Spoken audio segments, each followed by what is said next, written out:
Next speaker is Dr. Jagdeep Singh Bachher. He's a Chief Investment Officer at the University of California, responsible for managing over $100 billion of their funds. Dr. Bachher is also a visiting scholar at Stanford University. He was named CIO of the Year in 2016 by the magazine Chief Investment Officer.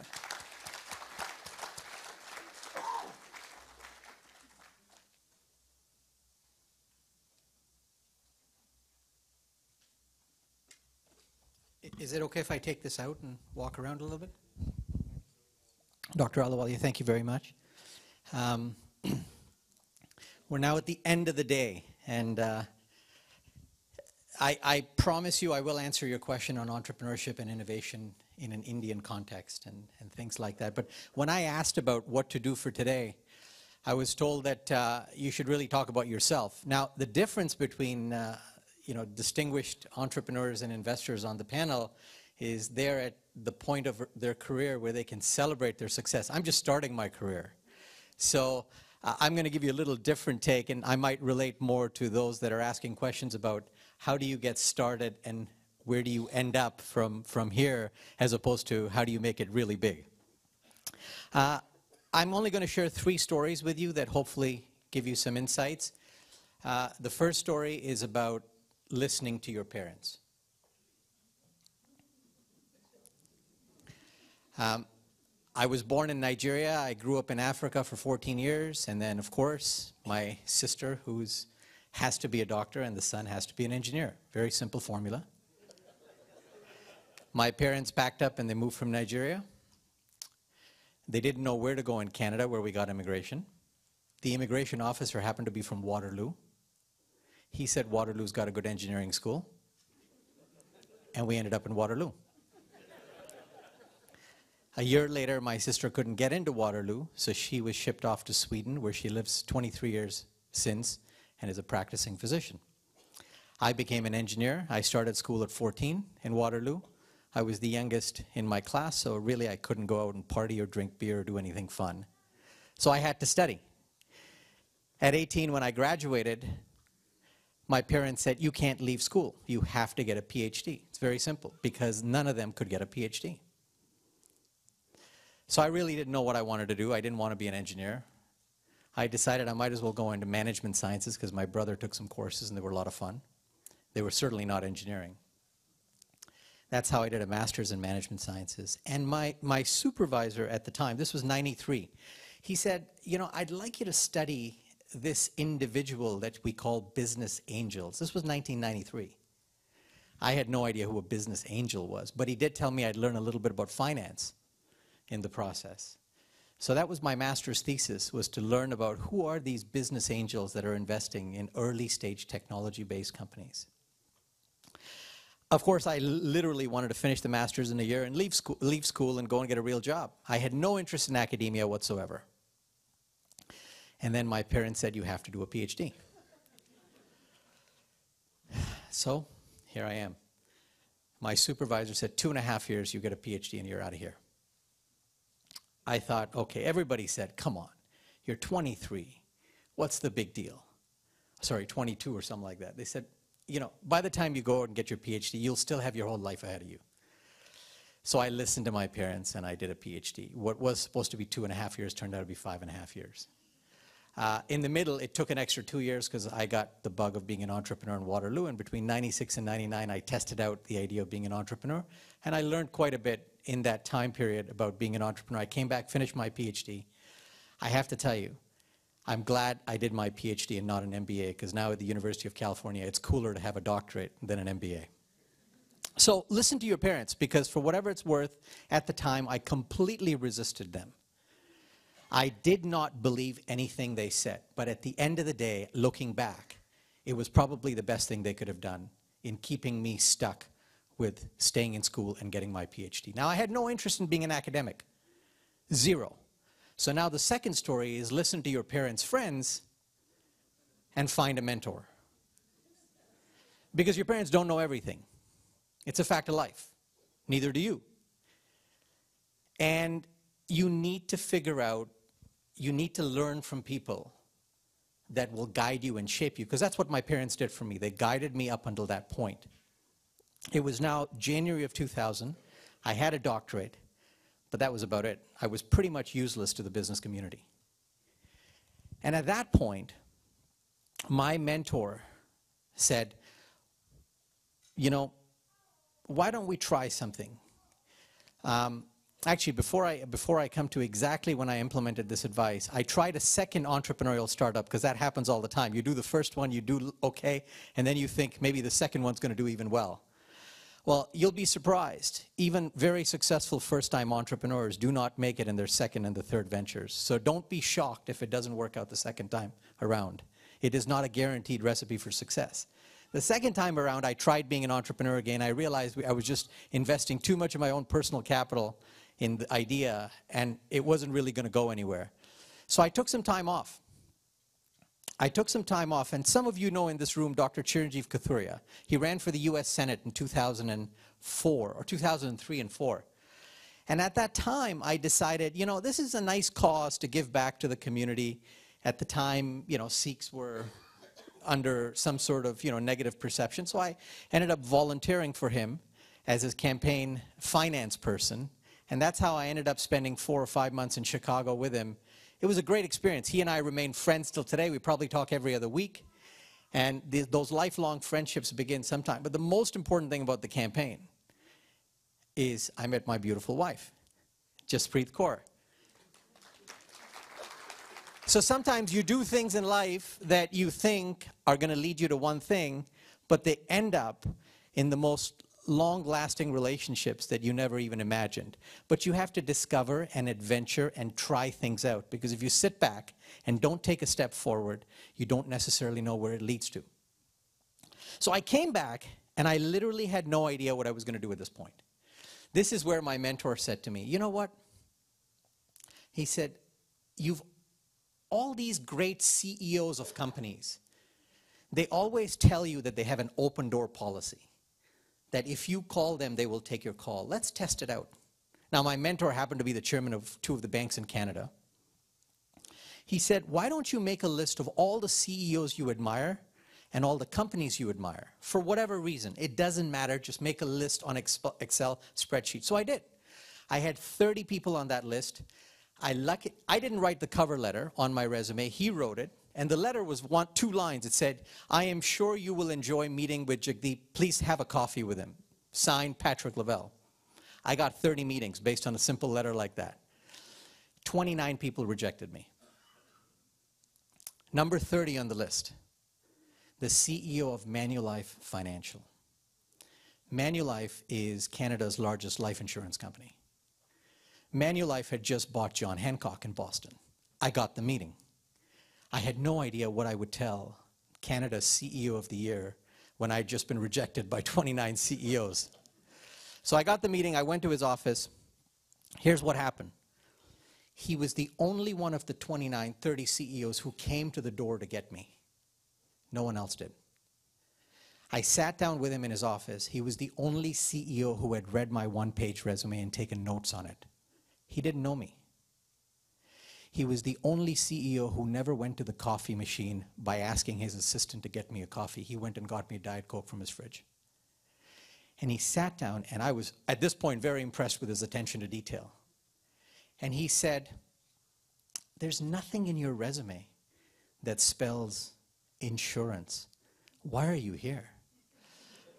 I said, Dominic, I have a question. How did you buy John Hancock? Because John Hancock is a pretty big US life insurance company. He said, oh, it's a very simple story. He said, when David D'Alessandro became the CEO of Manulife Financial, I wrote him a letter. And the letter said, Dear David, congratulations on becoming a peer in the industry. From time to time, when you are in Toronto, please look me up. David wrote a letter back to Dominic saying, Dear Dominic, the coincidence is even deeper. My father's name is Dominic. From time to time, when you're in Boston, look me up. He said that simple letter started a relationship between the two of us. And 2 years later, I offered to buy his company, and he said no. 2 years after that, he called me and he said, I'm ready to sell. And he said, that's how I bought John Hancock. I thought, I was expecting a whole different answer. And then he said, now answer my question. Why are you here? I said, look, I don't know. I don't know what I want to do in my life. But I know that I'd like to learn a little bit more about finance. I don't want to get stuck in venture capital. And I hear this guy, Warren Buffett, who is really incredible as an investor. But Warren Buffett runs an insurance company. And insurance companies never run out of money. And I love Canada. Well, I can't think of a better place to be. You happen to run the biggest insurance company in Canada. You're never going to run out of money even if I make a mistake. And I can stay in Canada. He said, I get it. On his way out, he said to his assistant, from time to time, Jagdeep will call me. Put him through. I went and I called my mother, literally, and I said, I do not know who this guy is, but I'm going to work for him. And as he pushed me through the organization lower, the ego got significantly higher. Ultimately, one of the senior executives took a chance on me. That happened to be 2004. I started working for him. I learned how to invest in oil and gas, in timber, in agriculture, in infrastructure, buying airports, buying toll roads. I did that for many years, and then they sent me to Boston. He always tracked my career from the background. They sent me to Boston, to John Hancock. I had an experience for 2 years that turned out to be a miserable work experience because I miscalculated the cultural differences between Canada and the United States. But because I had come with the CEO's blessing, they forgave my mistake and then immediately moved me over to a project that no one wanted to do in the company. And that was my gift. And in that project, I ended up learning how to set up a new asset management firm managing $5 billion. And I was just supposed to set it up and basically move on to the next project. And then I got a call one night late from the CEO. And I had already hired a CEO for this new asset management firm. And they were going to send $5 billion for us to invest in fixed income. He called me and he said, thank you for setting the whole thing up. But I'm glad you're going to go live tomorrow. What do you want to do next? I said, you know, I don't really know. He said, well, I have an idea. You're going to be the CEO of the firm. I said, well, I don't really know how to invest in fixed income. He said, you know, the most important thing is I trust you. Because I trust you, I need somebody I can trust at the top of the job. You can learn it. I said, all right. I ended up becoming the CEO of a fixed income shop for 2 years. And then the person I had started working for ended up moving to Alberta. And that's where in Alberta they had started a new sovereign wealth fund. And he called and said, I'd like you to move to Alberta and be the CEO, the chief operating officer of a $70 billion sovereign wealth fund in Alberta. Now you get to certain crossroads in your life where you have to make some tough decisions. The most tough decision here was convincing my wife to move to Edmonton. Edmonton, for most of you that realize, is minus 59 months of the year. But when you reach crossroads in life, you have to have conviction about what it is you want to do. And my conviction, someone told me a long time ago, that you either work for a great company or you work for a great leader. I admired the person who had called me and said I should work for him. It didn't matter where I was, whether it was Alberta. And as you discover your life journeys, you will end up going to places that you have no idea what it means to you. But you have to take those risks and responsibilities. That's how I ended up in Edmonton. I spent 5 years there. And that whole time since I started in Manulife and learned how to be an investor basically was because I listened to my mentor. So listen to your mentor. They can shape your life in ways. I don't have any professional designations of being an investor. I don't have any professional qualifications of being an investor. I didn't go to school to learn how to invest. I learned it on the job from some great investors and put the work to practice. So I know some people ask me outside, well, how do you do it? Hard work, taking risks, being ahead of the curve, listening to people around you and learning from everybody around you, because as you get later in your careers, it's not you, it's everybody around you that makes the difference. So that's the second story. Listen to your parents, listen to your mentors. That's how I got to this point. Now finally, September, Labor Day weekend, this is the last story. How did I come here? I got a call from a headhunter saying the University of California would like to recruit a chief investment officer. But guess what? It's almost impossible for you to get the job. A, you're not American. B, you're not from a Ivy League endowment like this one. C, you know, they just like Americans. I said, why did you call me? They said, well, because you have the best qualifications when it comes to knowing how to do this job. It's a very complex organization. You can figure this out more than anyone else can. I said, all right, well, let's give it a shot. We've got nothing to lose. It'll be a fun interview. And so I had 16 interviews over 2.5 months. Individual 16 interviews. Then my last interview was with 14 people in a hotel room at UCLA, near the airport.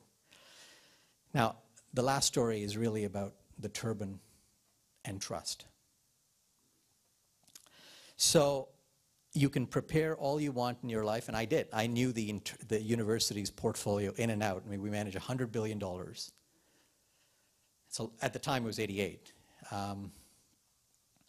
So I came in prepared, and I sat down for the interview, very intimidated, almost as intimidating as it was to speak to the Sikh Foundation today. 14 people sitting around the table. Dr. Ahluwalia, I totally agree with you. Women make amazing leaders. Janet Napolitano, former Secretary of Homeland Security. She's my boss today. She's sitting dead center in front of me. And they say, well, listen, we're not going to ask you anything you know. For the next 2 hours, we're going to ask you everything you don't know. I thought, this is the end of this interview, but let's go with the flow anyways. 2 hours later, I left. I had it. It was actually a grueling interview. In fact, one of the investors asked me, what do you know about venture capital? How do you think you're going to get access to Silicon Valley sitting here from Canada? I gave him a couple of excuses, and then I moved on to the next question. I left the interview, and I got a call from the headhunter as I was boarding my plane. They said, you know, they liked you a lot. There's only one problem. I said, what's the problem? They said, you have to tone down the red next time. I said, tone down the red? I wore a red turban for an interview at the University of California. Now, I'm culturally insensitive, as you can tell. I had no idea. It didn't matter what your job was like. You needed to get the colors and the sports teams right. So, there you go. They called and said, okay, you got the job. We want you to be the Chief Investment Officer for the University of California. I immediately then thought, I'm going to exactly call Karol Bagh and copy Dr. Montek Singh Ahluwalia and Dr. Manmohan Singh and buy as many blue turbans as I can. Immediately. I do have many more blue turbans than I have red turbans now. So here we are. I have no way of telling you how to get to where I am. I listened to my parents. I listened to my mentors. And ultimately, I did a lot of hard work. And the best thing I have heard about wearing a turban when I go into a meeting is people say, we can trust you. And I never violate that trust. Because when you manage $100 billion, there are many opportunities you can get in life to stray in different directions. The most important thing is your honesty, your integrity, and your trust. So when you debate, and I have as a young Sikh debated many a times to take my turban off. I have as a young Sikh many a times debated cutting my beard. I have as a young Sikh debated many a times that it is not cool to be Sikh. But I always remember that if I did anything of that sort, my parents would be really upset. And the fear of my parents is more important to me and their honor than a decision that I would make, number one. Number two, I do know, and I do sit with some incredibly talented people on a daily basis that my turban has never come in the way of my ability to convince them or do things with them on a global basis.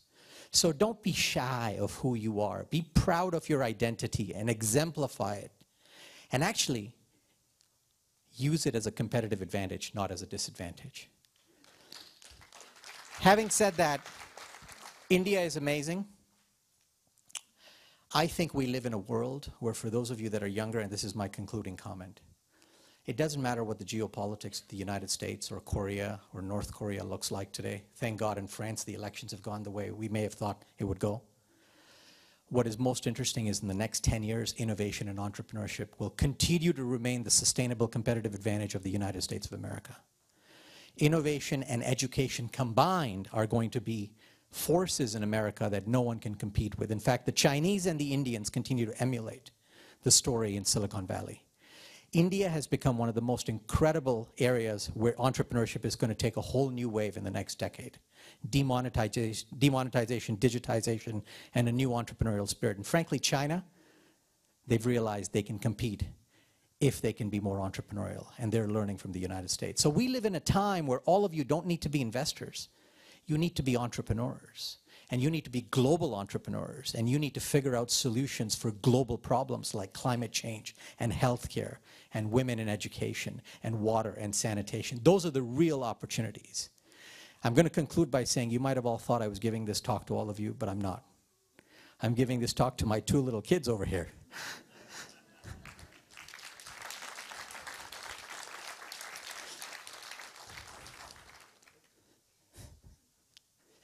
Because someday, I hope, they will remember